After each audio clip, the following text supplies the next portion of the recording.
Ok, bonjour et bienvenue à tous sur le tutoriel macplanet.com. Aujourd'hui, je vais vous présenter une application qui consiste à nettoyer le Mac. Donc, aussi bien Intel que Apple Silicon M1, M2, M3, M4. Il s'agit de Mac Cleaner Pro de l'éditeur Netconny. Donc, pourquoi j'aime cette application? Parce que déjà, elle ne contient aucun spyware, contrairement à d'autres. Elle est beaucoup moins chère que son principal concurrent, que vous connaissez tous. Et surtout, elle est très efficace. Donc, je vais vous montrer en image ce qu'il en est. Donc, vous installez l'application, vous pouvez bien sûr acquérir une licence. Une fois que vous avez testé la version d'essai, on autorise l'accès aux apps, aux données. On patiente quelques secondes au démarrage, bien sûr. On va essayer d'ouvrir en plein écran, c'est peut-être mieux. Voilà. Alors, dans l'onglet principal, aperçu, qu'est-ce qu'on a? On a là la représentation du SSD. Donc là, on est sur un SSD de 1 Tera. Et on voit clairement l'espace libre, l'espace purgeable. Bon, ben, les divers éléments, ça, il n'y a rien de spécial. D'accord? On peut déjà procéder à un nettoyage rapide, juste dans l'onglet aperçu. Donc ça ne demande aucune compétence technique, je précise. Voilà. On appuie sur commencer le nettoyage rapide. Tout en bas de l'écran, vous voyez, ça défile. Vous patientez. Ça peut déjà vous donner une idée de tout ce qui a supprimé sur votre Mac, qui sert strictement à rien, mais qui utilise de la place sur votre SSD. Alors si on a un SSD de 1 Tera, ça va, mais si on a un SSD de 256 Go, c'est vrai qu'il faut faire attention, il faut nettoyer régulièrement pour libérer de la place. Ça, c'est le nettoyage rapide, mot de passe admin. Ok. Donc elle est en français, bien sûr, ça aussi, hein, je le précise. Voilà, donc là, ça vous donne déjà une première idée de ce qui peut être optimisé sur le Mac. Donc vous pouvez nettoyer 300 mégas. Vous voyez, déjà, ça c'est pas mal. Donc après, on va pas le faire pour l'instant, mais je vais vous montrer la deuxième possibilité qui est super intéressante. Le nettoyage. Donc vous voyez, il y a un chiffre qui est indiqué près de chaque colonne. Vous savez à l'avance combien vous allez pouvoir libérer l'espace. Et ça, c'est vraiment important. Avec la section nettoyage, on sait qu'on va pouvoir libérer environ 80 Go de données. Donc c'est quand même pas mal. Donc les fichiers de langue, multilingues qui servent à rien, puisque là on est sur un macOS Sequoia en français. Nettoyer les caches, ça on l'avait déjà vu dans l'aperçu. Donc les fichiers d'installation qui ne servent à rien, voilà. Donc, on peut développer bien sûr sur la section pour les voir, regardez. Et en effet, ces fichiers ne servent à rien. Certaines pièces jointes des emails, moi je donne pas l'accès parce que mes emails, je préfère qu'ils ne soient pas nettoyés. Les données de téléchargement, ça non plus je donne pas l'accès parce que quand je télécharge un fichier, c'est généralement c'est que j'en ai besoin. Je veux pas qu'il le nettoie du SSD. Voilà, donc par exemple, là on peut procéder à un nettoyage.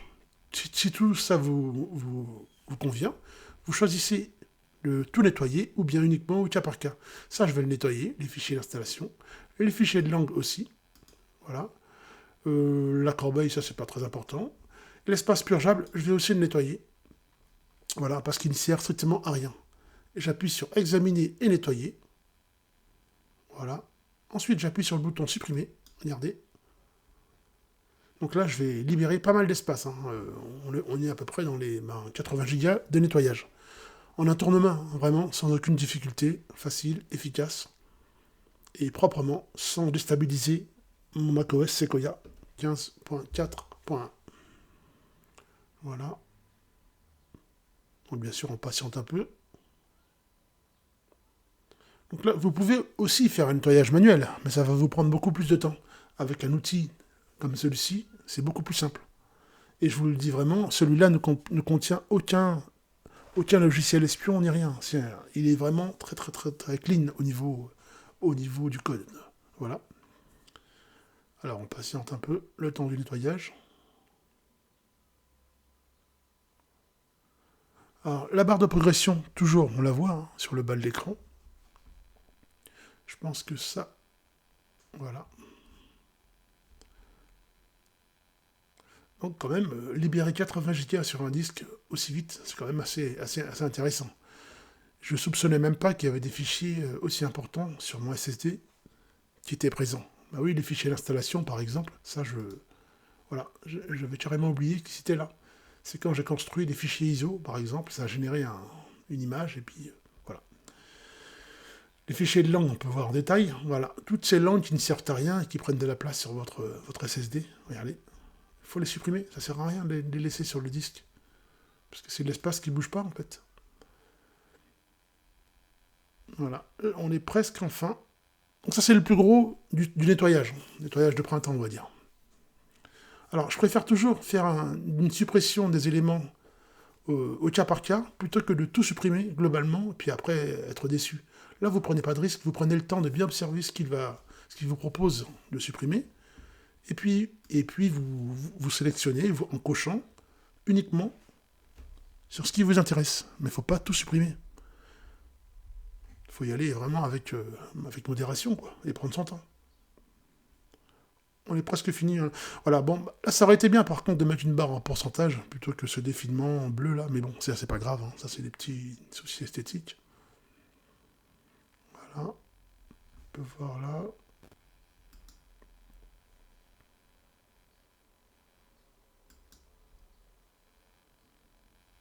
Alors, où c'est qu'on en est? Ouais, c'est ça, c'est juste ça, hein. C'est la barre d'avancée qu'on ne voit pas vraiment. Ça, cette petite icône, c'est de l'aide, d'accord, et ça, c'est le soutien technique, d'accord. Bah maintenant on le sait. Donc les traductions sont bien faites en plus. C'est pas un français approximatif, hein, c'est vraiment bien traduit.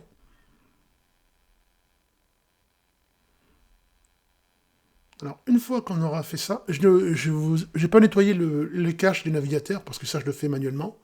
Et j'ai besoin de garder certaines données de cookies dans mes navigateurs, ça forcément, donc j'ai pas envie de le nettoyer. Mais si vous voulez le faire, bien sûr, il le fait aussi, hein, Mac Cleaner Pro.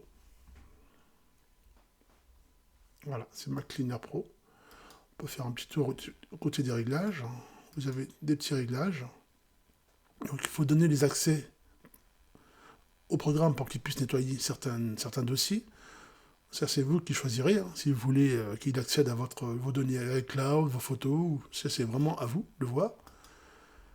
Donc voilà. Il peut aussi reconstruire les index des emails, au cas où il y a un souci.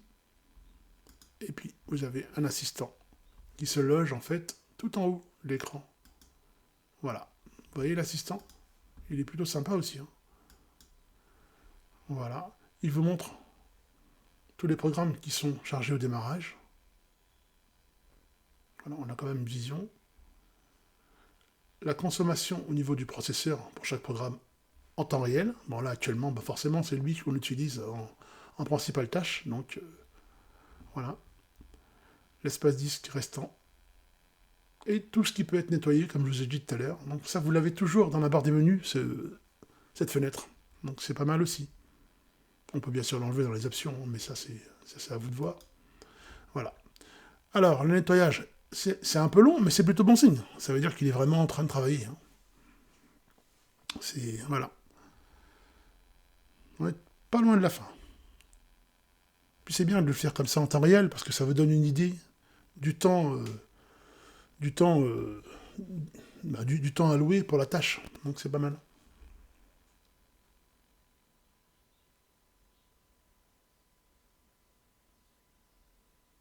Voilà. Alors bien sûr, le nettoyage, il faut le faire quand? Il faut le faire à peu près, on va dire, une fois tous les 15 jours, une fois par mois. Le nettoyage du Mac, du MacBook, de l'iMac, voilà. À peu près, pour être sûr d'avoir récupéré pas mal d'espace. Voilà, il a terminé. Félicitations, vous venez de supprimer 745 fichiers. N'ayez pas peur, hein. Ce sont des fichiers qui vraiment ne servent à rien. Ensuite, on appuie sur Fermer.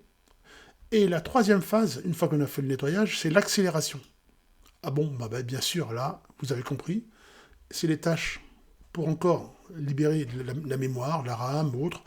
Ça, moi, je ne l'utilise pas en général. Mais après, j'utilise uniquement les applications au démarrage pour filtrer ce que je veux laisser au démarrage du Mac et ce que je veux surtout pas laisser. Voilà. Par exemple, le démarrage de Zoom au démarrage du Mac, je ne le veux pas. Voilà. Donc ça, je pourrais le supprimer. Vous voyez, par exemple. Mais tous les autres agents, j'en ai besoin. Donc je ne vais pas les enlever, ce serait dommage. Donc après, vous appuyez sur examiner et accélérer. Donc là aussi, hein, au cas par cas, comme je l'ai dit, Les applications lourdes, bon, là, voilà, ça, il veut... Ça, c'est pour vraiment les vider de la mémoire vive. Ça, pour l'instant, on ne touche à rien.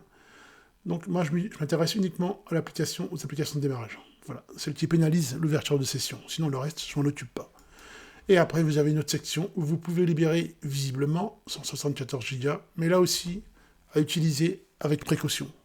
Il faut être vraiment, voilà. Des fichiers en double, pourquoi pas, c'est ce qu'on vous dit. Des fichiers système, il faut voir lesquels. Il faut vraiment regarder ça à la loupe. Et puis voir ce qu'on peut faire, ce qu'on peut supprimer ou pas. Alors là, apparemment, il y a des livres, il y a la musique, voilà, il y a des choses très sensibles. Là, je vous conseille vraiment de bien regarder. Même pour les fichiers en doublon, c'est plutôt, voilà, là, c'est plutôt la musique. J'ai des fichiers MP3 donc, qui sont en doublon. Là, pourquoi pas, on peut faire découvrir les doublons, et puis après, les supprimer. Ça, c'est pourquoi pas. Voilà. Donc, j'ai fait à peu près le tour des fonctionnalités principales de ce super logiciel, Mac Cleaner Pro. Donc, je vous l'ai dit, la licence, elle est beaucoup moins chère qu'avec Mac, que je ne vais pas citer, mais bon, qu'avec le principal concurrent que vous connaissez tous. Et l'usage est vraiment le même, si ce n'est mieux. D'accord. Mac Cleaner Pro, on peut voir, de toute façon, je vais vous dire le prix de la licence, c'est rien du tout.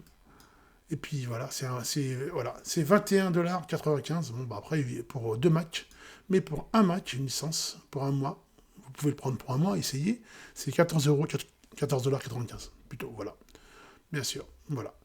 Donc, je vous remercie d'avoir suivi le tutoriel macplanet.com, et puis j'espère que la découverte de Mac Cleaner Pro, ça vous a plu.